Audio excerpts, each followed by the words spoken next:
하나님의 말씀 히브리서 11장 13절부터 16절까지 있는 말씀을 제가 다시 봉독하겠습니다. 이 사람들은 다 믿음을 따라 죽었으며 약속을 받지 못하였으되 그것들을 멀리서 보고 환영하며 또 땅에서는 외국인과 나그네임을 정언하였으니 그들이 이같이 말하는 것은 자기들이 본향 찾는 자임을 나타냅니다. 그들이 나온 바 본향을 생각하였더라면 돌아갈 기회가 있었으려니와 그들이 이제는 더 나은 본향을 사모하니 곧 하늘에 있는 것이라. 이러므로 하나님이 그들의 하나님이라 일컬음을 받으심을 부끄러워하지 아니하시고 그들을 위하여 한 성을 예비하셨느니라. 존경하는 성도 여러분, 주님 은혜 가운데 평안하셨습니까? 네, 하청하고 또 아름다운 봄에 또 이 행복한 안식일에 성도 여러분들 뵙게 돼서 대단히 반갑습니다. 우리 오승주 집사님이 이 남편을 인도하기 위해서 2달 동안 방학을 하셨는데 오늘 이렇게 다시 뵙게 돼서 반갑습니다. 집사님의 간절한 기도가 응답되어 우리 남편 되시는 김상준 선생님도 머지않아 이곳에 오지 않을까 그렇게 생각합니다. 하나님의 은혜가 함께 하시기를 바랍니다. 오늘 우리 정윤정 성도님 피아노 반주해 주셔서 감사합니다. 네. 오늘은 본향을 찾는 사람들 이런 제목으로 여러분과 함께 은혜를 나누고자 합니다. 사람은 누구나 자기가 태어난 고향을 그리워하고 또 어린 시절의 추억이 있는 고향을 그리워하는 마음이 있습니다. 특히 그 고향이 갈 수 없는 곳이라면, 멀리 외국에 있거나 혹은 북한과 같이 갈 수 없는 곳이라면 더 마음에 그리워하게 됩니다. 그래서 우리나라 사람들이 가장 좋아하는 동요 가운데 고향에 관한 노래가 많습니다. 그 대표적인 노래가 고향의 봄입니다. 나의 살던 고향은 꽃 피는 산골, 복숭아꽃, 살구꽃, 아기 진달래, 울긋불긋 꽃댁을 차린 동네, 그 속에서 놀던 때가 그립습니다. 북한에도 이 노래를 부른다 그래요. 고향에 대한 그리움은 누구나 가지고 있습니다. 향수라고 하는 정지용 시인의 시인데 그 노래도 또 불렀더라고요. 그 가사말이 참 좋습니다. 넓은 벌 동쪽 끝으로 옛 이야기 지절되는 실개천이 회돌아 나가고 얼룩배기 항소가 햇슬피 금빛 게으른 울음을 우는 곳, 그곳이 차마 꾸민들 이칠리야.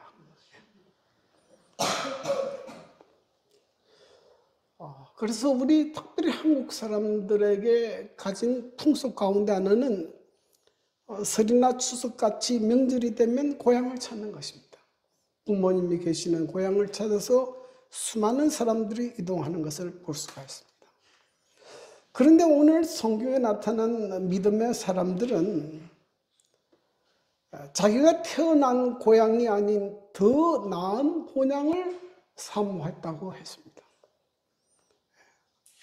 아벨, 에녹, 노아, 아브라함, 사라, 이삭, 야곱 이런 사람들은 자기가 태어난 고향이 아닌 더 나은 본향을 사모하고 가려고 했습니다.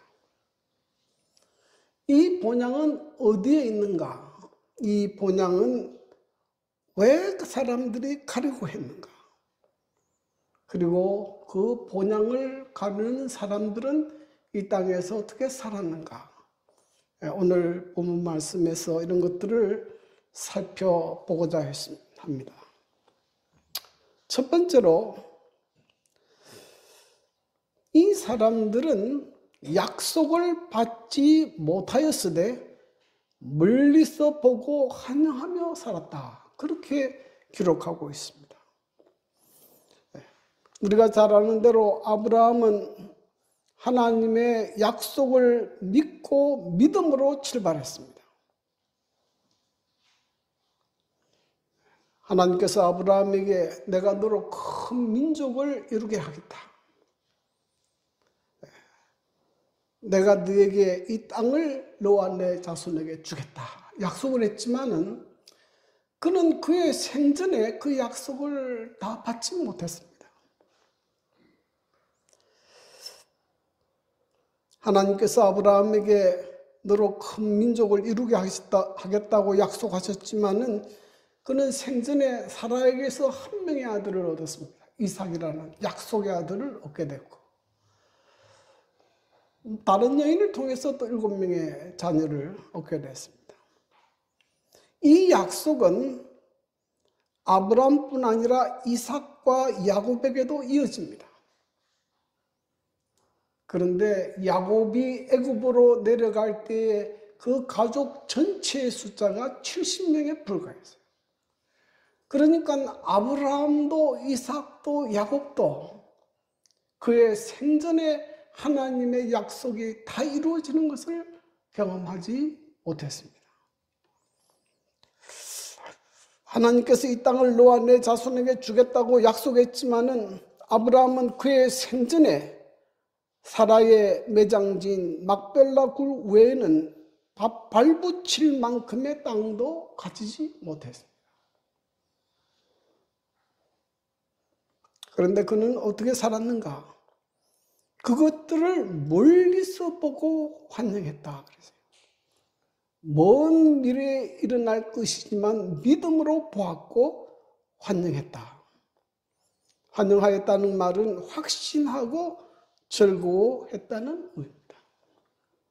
이것이 믿음으로 사는 사람의 모습입니다. 아브라함은 그 하나님의 약속에 대한 부분적인 성취는 경험했습니다.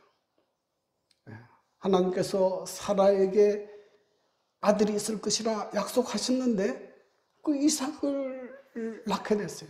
부분적인 성취는 이루어졌습니다. 성경에 보면 아브라함이 이 가나안 땅으로 갔을 때 은금이 풍부했다 그랬어요. 하나님께서 물질적인 축복도 주셨어요.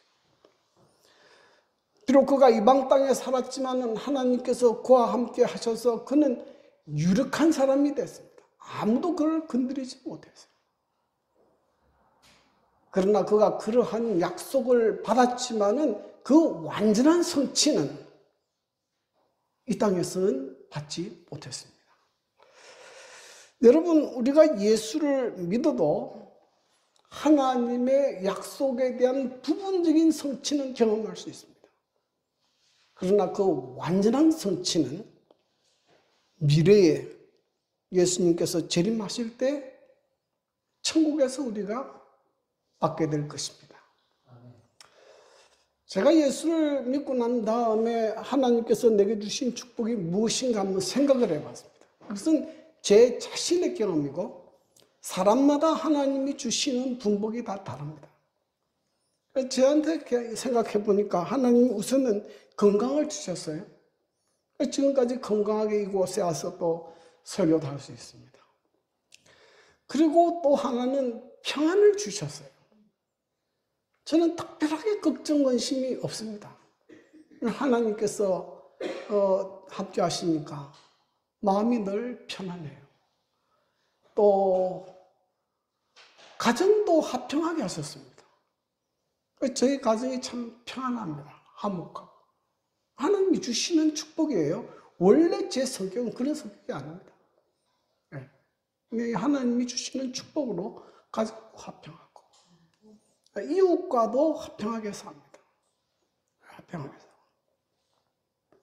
그 다음에 하나님께서 제게 필요한 만큼의 재물도 주셨어요. 남에게 구우지 않을 만큼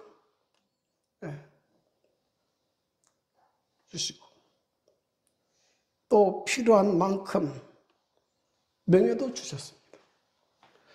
그런데 하나님께서 제게 주시기로 약속하신 정말 좋은 것은 언제 주십니까? 그것은 예수님이 재림하실 때 천국에서 주십니다. 예수님께서 우리에게 약속하신 영생에 대한 것이나 천국에서 누릴 수 있는 말할 수 없는 기쁨이나 그 모든 축복은 미래에 있는 것이지 이 땅에서 우리가 다 받는 것이 아니에요. 그러나 그것들을 멀리서 보고 뭐 했다고요? 환영했다. 환영했다. 옛날에 제가 목회할 때에 우리 교인들 가운데 좀 가난하고 어려운 성도들이 많은 교회를 목회한 적이 있습니다. 그때 우리 성도들이 모이면 무슨 이야기를 자주 했는가 하면 이런 이야기를 자주 했어요. 네? 나는 지금 뭐 전셋집에 살아도 부자들 전혀 부럽지 않다.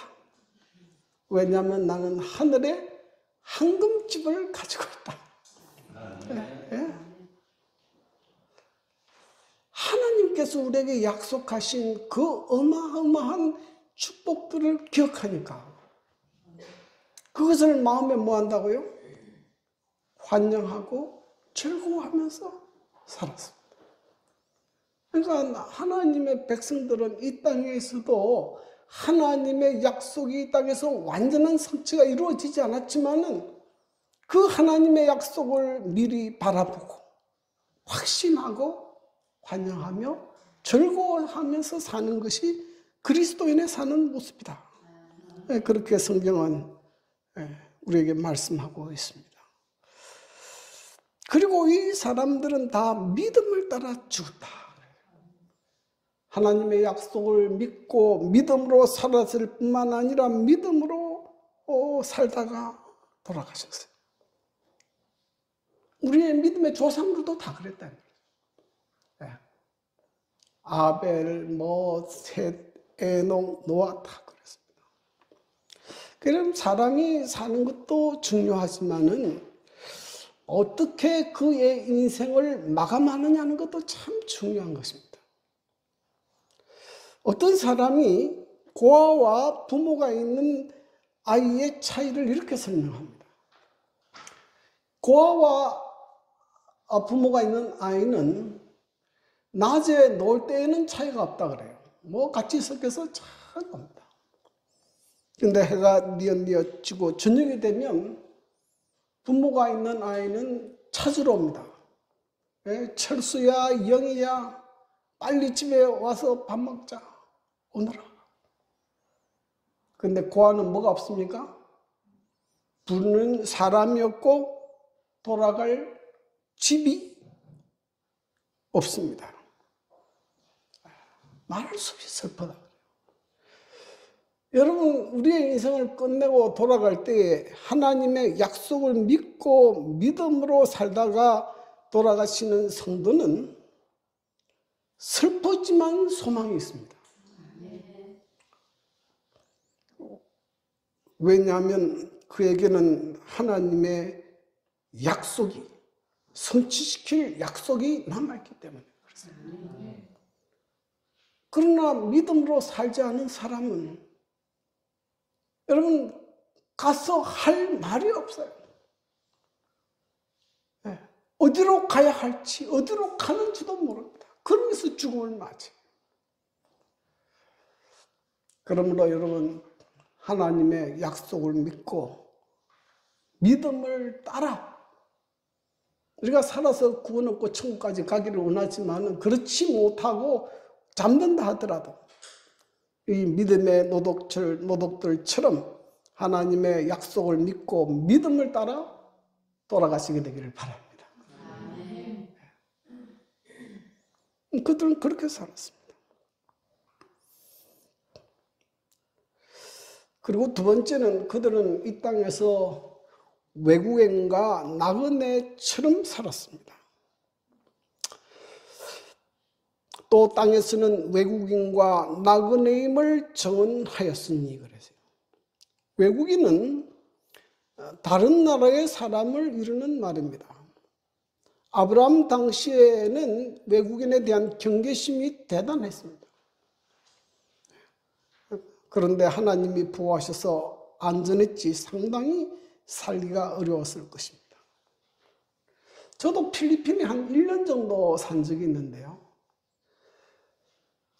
외국에 여행하는 거하고 그곳에 사는 건 좀 다르더라고요. 근데 저희가 그때 그 필리핀 그 실랑이라는데 아야스, 대학은 아야스 옆에 마을에서 살았는데 저희 부부가 잠깐 출타한 사이에 도둑놈이 들어왔어요. 우리 아이가 한 4살, 5살 때인데 그 아이를 이렇게 좀 오라 그래놓고 심부름을 시켰어. 옆에 집에 뭐 좀 가져오느라 시키고 난 다음에 거기 노인은 노트북을 들고 도망을 가고 그랬어요. 참 대낮에. 그래서 와보니 기가 막힌 일이죠. 그래서 경찰서에 신고했습니다. 근데 아무리 신고해도 소용이 없어요. 나중에 들어보니까 절대로 안 찾아준답니다. 거기는. 잡아도 자기들끼리 나눠 먹지 안 찾아준다. 그러니까 필리핀에서 도둑 맞으면 기부했다고 생각해야 되지 한국처럼 찾을 수 있다. 절대로 그런 일 없습니다. 그래서 이 특별히 어려운 일이 생기면 사고 같은 거 나면 참 어렵습니다. 이 외국인은 참 문화 풍속도 다르고 낯설고 살기가 쉬운 곳이 아니에요. 여러분 그리스도인들은 그 시민권이 어디 있다고 했습니까? 하늘에 있다고 그랬어요. 그래서 이 세상에 살기가 만만하지가 않아요. 참 만만하지 않습니다. 몇 분들하고 이야기했지만 이곳에서도 안식일을 지키고 이렇게 살기가 만만하지가 않아요. 또 나그네라 그랬습니다. 나그네는 그곳에 정착하는 사람이 아니고 잠시 우구하다가 떠날 사람을 의미합니다. 아브라함과 이삭, 야곱 등 부조들은 가나안에 도착했어도 그곳에 집을 짓고 살지 않았습니다. 장막에 살았어요. 여러분 아브라함이나 뭐 이삭이나 야곱이나 이런 사람들은 다 거부였어요. 돈이 뭐 많이 있습니다. 집을 지으려면 얼마든지 지을 수 있어요. 그런데 집 안 지었어요. 장막에 거했습니다. 뭐 때문에 그랬습니까? 나는 임시로 거주하는 뭐다? 나그네다. 그 아브라함의 말에서 그게 나옵니다. 창세기 23장 4절 아브라함이 하는 말이에요. 나는 당신들 중에 나그네요 거류하는 자이니 당신들 중에서 내게 매장할 소유지를 주어 내가 나의 죽은 자를 내 앞에서 내어다가 장사하게 하시오. 나는 나그네입니다. 야곱도 그렇게 했습니다. 야곱이 바로에게 이르되 내 나그네 길의 세월이 130년이니이다. 내 나이가 얼마 못되니 우리 조상의 나그네 길의 연조에 미치지 못하나 험악한 세월을 보내었나이다 하고 그랬어요. 나그네다. 베드로는 우리에게 이렇게 권면합니다. 베드로전서 2장 11절 사랑하는 자들아 그리움과 나그네 같은 너희를 권하노니 영혼을 거슬러 싸우는 육체의 정욕을 제어하라. 베드로는 우리 그리스도인들에게 너희는 뭐라고요? 나그네다.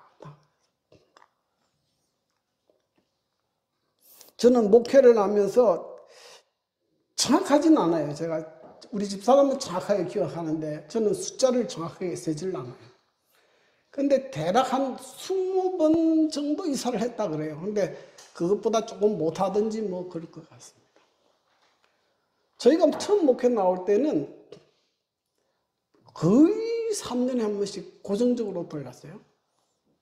처음 전도사 때는 1년에 한 번씩 돌리고. 근데 이렇게 이제 20곳 이사하면서 확실하게 깨달은 것은 내가 나그네라는 걸 깨달았습니다. 예. 이 이사를 자꾸 다니니까 불필요한 것은 전부 다 버리게 돼요. 이사하고 얼마 되지 않아서 피아노도 버렸습니다. 사택에 못 들어가. 피아노도 버리고 무거운 가구들도 다 버리고 제가 은퇴한 다음에는 책도 다 버렸어요. 책도 어마어마하게 다 버렸어요. 저희 집에 가면 필요한 것만 딱 있어요. 살아가는데 필요한 것만 있어요. 나그네. 하나님이 부르시면 언제든지 뭐 해야 됩니까? 떠나야 돼요. 근데 가끔 받아 보면 이 세상을 뭐로 생각하는 사람이 있는가 하면 정착주로 생각하는 사람. 그래서 이 세상의 부활을 쌓으려고 합니다.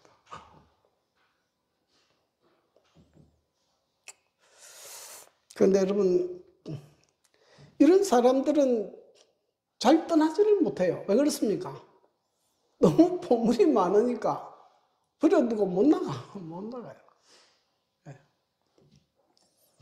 성경에 보면 롯이라는 사람이 있는데 롯은 처음에는 아브람을 따라서 장막에 거했습니다. 그러다가 나중에 이사를 해서 소돔성 근처에 살다가 장막을 옮겨서 소돔성 안으로 들어갔어요. 거기에 집을 짓고 좋은 정원을 만들고 아주 재미있고 행복하게 살았어요. 근데 그 소돔 고모라의 문제는 그 죄가 너무 컸다는 거예요. 이 롯은 그거는 보지 않은 것 같아요. 그런데 하나님께서 이 소돔과 고모라를 멸망시키기 위해서 이제 천사들을 보냈는데 천사들을 보내기 전에 하나님께서 이 롯을 생각했습니다. 그래서 롯과 그 가족을 구원하기 위해서 천사를 보냈는데 천사가 롯에게 이야기했습니다. 이제 이 소돔 고모라를 멸망할 것이니까 속히 너와 너의 가족은 여기서 도망가라. 떠나라. 그럼 어떻게 해야 됩니까? 지금 천사가 와서 빨리 소돔성을 떠나라 그랬으면 어떻게 해야 됩니까? 빨리 떠나야 되잖아요. 근데요, 창세기 19장 16절에 보니까 그러나 롯이 뭐하매? 지체하매 그 사람들이 롯의 손과 그 아내의 손과 두 딸의 손을 잡아 인도하여 성 밖에 두니 안 가려고 하니까 뭡니까?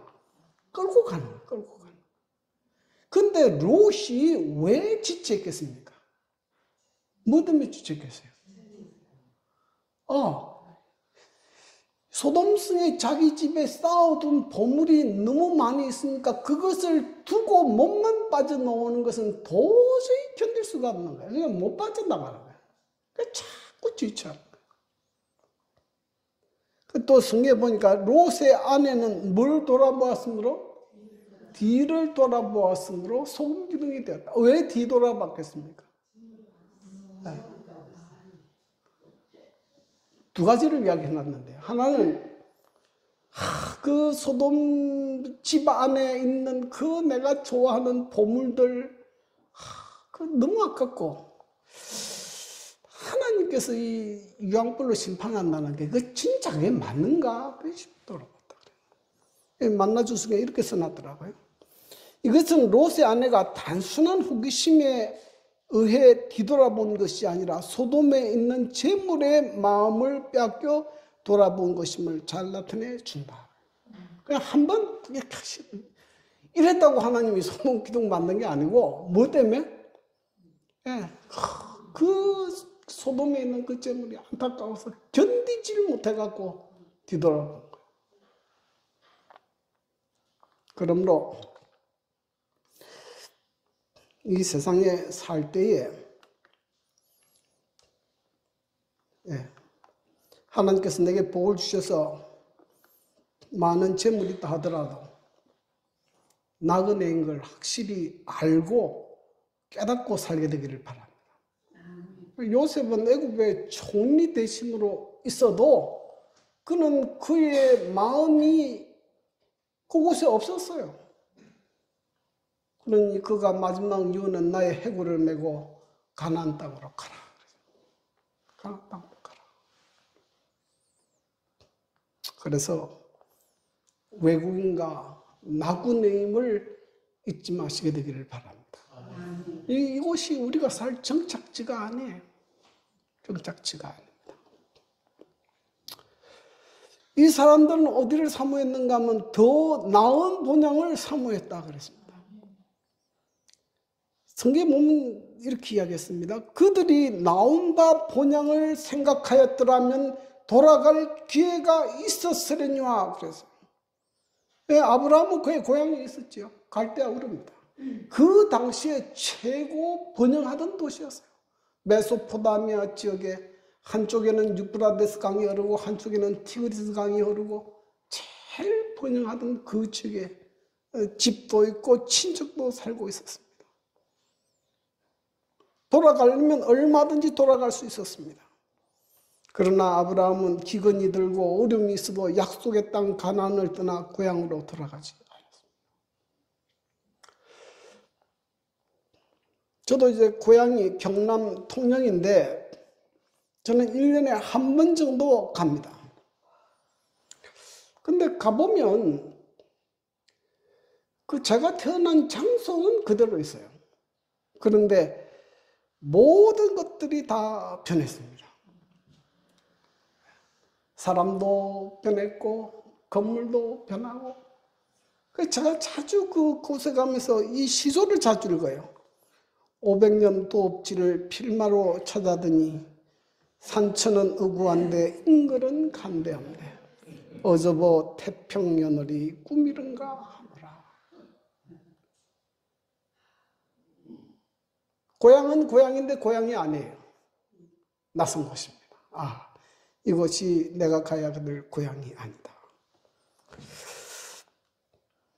자, 이 사람들이 가려고 하는 고향은 어디 있는 것인가 하면 곧 하늘에 있는 것입니다. 그들이 이제는 더 나은 본향을 사모하니 곧 하늘에 있는 것이라. 이 고향은 예수님께서 우리에게 약속하신 것입니다. 너희는 마음에 근심하지 말라. 하나님을 믿으니 또 나를 믿으라.